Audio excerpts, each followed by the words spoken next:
Not ಬಹಳ ಇದನ್ನು complicate ಮಾಡುವ ಅವಶ್ಯಕತೆ ಇಲ್ಲ. ಅಂದರೆ the idea of India every Indian knows it, it is inside them.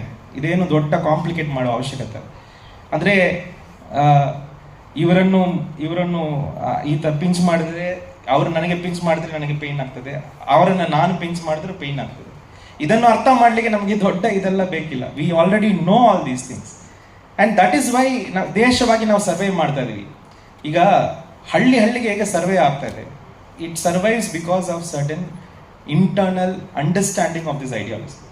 ಇದು ಕಾನ್ಸ್ಟಿಟ್ಯೂಷನ್, ಸಂವಿಧಾನ ಎಲ್ಲ ನಾವು ಮಾಡಿರೋದು ಅದಕ್ಕೊಂದು ಲೀಗಲ್ ಫ್ರೇಮ್ ವರ್ಕ್ ಕೊಡಬೇಕಂತಾನೆ. But the spirit of India is this appreciating differences. That's how I understand it. So Congress party does not explicit ideological classes, RSS ಆ ಥರ ನಮ್ಮ ಐಡಿಯಾ ಇಲ್ಲ.